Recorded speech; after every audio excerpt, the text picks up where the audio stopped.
En 1893, Chicago accueille l'exposition universelle. Une ville en pleine effervescence, des millions de visiteurs, et un tueur qui voit là une opportunité en or. Herman Webster Mudgett, plus connu sous le nom de H.H. Holmes, est un homme d'affaires charmant, mais surtout un escroc de génie et un tueur froidement organisé. Il fait construire un hôtel tout près de l'exposition. Un bâtiment pensé comme une véritable machine à tuer. Couloirs labyrinthiques, menant parfois à des impasses. Portes à double battant, qui ne s'ouvrent que de l'extérieur. Pièces insonorisées, transformées en chambres à gaz.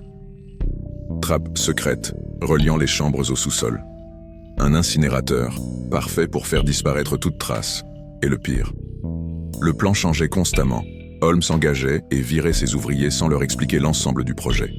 Résultat, personne ne connaissait vraiment l'architecture complète de l'hôtel. Sauf lui, bien sûr. Holmes était charmant, intelligent et séduisant. Il savait manipuler les gens avec aisance. Il embauchait de jeunes femmes en quête d'indépendance, et certaines disparaissaient mystérieusement peu après.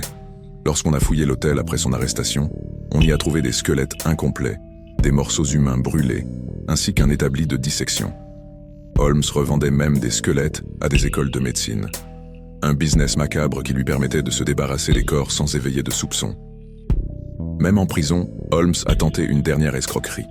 Il a vendu les droits exclusifs de son histoire à un journal, racontant ses crimes avec des versions différentes à chaque interview.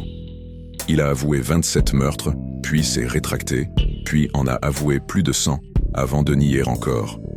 Holmes est pendu en 1896. Mais au moment de son exécution, il demande une chose bizarre, être enterré dans du béton. Pourquoi?